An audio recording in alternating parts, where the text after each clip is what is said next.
serta para peserta yang mengikuti webinar ini. Alhamdulillah, insyaallah tabarakallah, Allahumma sholli ala sayyidina Muhammad wa ala ali sayyidina Muhammad. Webinar kreativitas digital dengan judul Era Digitalisasi yang dinarasumberi oleh Zuliati, kami persilahkan. Baik, terima kasih kepada moderator yang telah menyampaikan. Sebelumnya saya berterima kasih kepada Resepung Ibu Anil Hakim Ruka, MSI, dan kepada para peserta yang hadir pada acara webinar pada siang hari ini. Di sini saya ingin menyampaikan tentang era digitalisasi.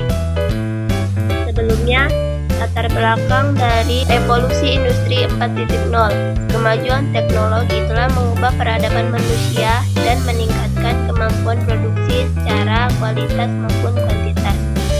Setiap temuan teknologi menjadi batu pijakan terhadap teknologi terdahulu.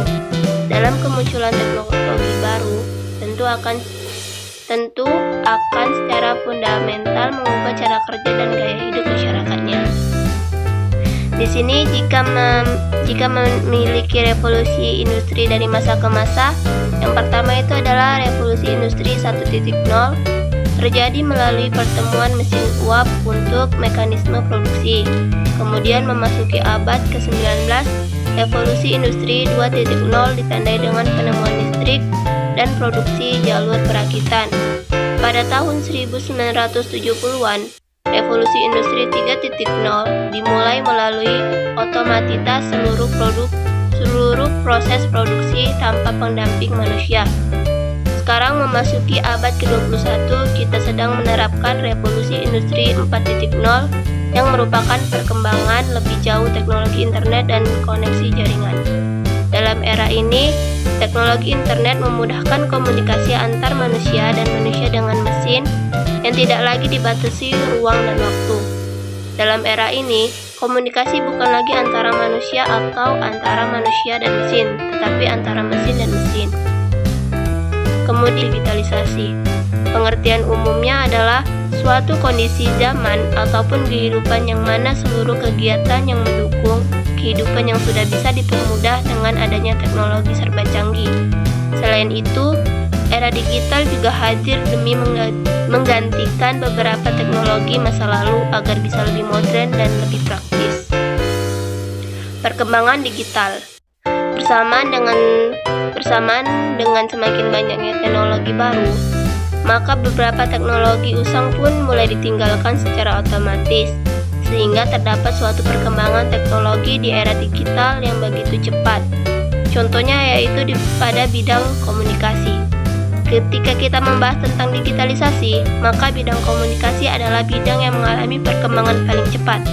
Di masa lalu, agar bisa terhubung dengan orang lain, kita harus menggunakan handphone dan juga berkomunikasi antar kartu SIM.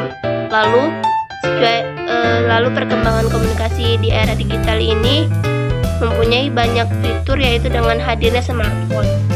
Salah satu perkembangan era digital yaitu dalam bidang komunikasi, aplikasi untuk berbisnis, finalisasi teknologi, dan e-commerce. Kemudian pengaruh era digital terhadap pendidikan. Di zaman sekarang ini sering kita sebut sebagai era modern. Banyak perkembangan teknologi saat ini tidak bisa dihindari. Kehidupan anak-anak remaja sangat jauh berbeda dengan kehidupan anak remaja sekarang. Pembelajaran pada zaman dahulu pun berbeda dengan pembelajaran zaman sekarang. Kini teknologi sudah memasuki seluruh aspek kehidupan termasuk pendidikan. Perkembangan teknologi informasi yang semakin cepat saat ini adalah terhadap dunia pendidikan. Gerak informasi yang kencang di era digital ini memang tidak bisa dihindari karena mengontrolnya dan tidak mudah. Perkembangan teknologi dalam dunia pendidikan pun telah banyak menghasilkan inovasi-inovasi baru guna menunjang proses pembelajaran. Salah satunya adalah banyaknya variasi media pembelajaran bakat pengembangan teknologi yang semakin pesat. Adapun dampak positif dan negatif dari perkembangan teknologi, yaitu dampak positifnya memudahkan dalam mencari informasi yang dibutuhkan. Informasi yang dibutuhkan akan semakin cepat dan mudah diakses untuk kepentingan pendidikan. Yang ketiga adalah inovasi dalam pembelajaran semakin berkembang dengan adanya inovasi learning. Kemudian ada pun dampak negatifnya, yaitu yang pertama adalah banyaknya informasi yang menarik bagi siswa di internet membuat siswa terkadang tidak fokus ketika pembelajaran sedang berlangsung. Yang kedua, mempermudahkan terjadinya pelanggaran terhadap hak atas kekayaan intelektual atau haki karena semakin mudahnya mengakses data dapat menyebabkan munculnya penjiplakan atau plagiat untuk melakukan sesuatu kecurangan. Yang ketiga adalah banyaknya informasi menarik atau game online yang membuat peserta didik menjadi malas belajar.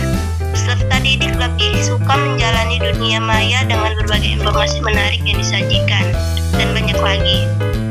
Bagaimana merangkul era digitalisasi? Yang pertama itu memanfaatkan data untuk keuntungan pelanggan. Biasanya ini adalah untuk perusahaan-perusahaan yang mempromosikan perusahaannya dengan berbagai iklan yang dikumpulkan. Kemudian memberikan pelatihan pada tim anggotanya seperti khusus sehingga training karyawannya sangat baik dalam bekerja. Kemudian yang ketiga adalah tingkatkan pengalaman pelangganan. Setiap pelanggan mempunyai pilihan dari banyaknya produk atau layanan, maka kita harus meningkatkan harga dan jual promo. Mungkin itu saja yang bisa saya sampaikan. Saya akhiri dan saya kembalikan kepada moderator. Terima kasih. Saya ucapkan kepada narasumber atas paparan materi yang telah disampaikan. Kepada teman-teman, kami membuka sesi tanya jawab. Apakah ada yang ingin bertanya?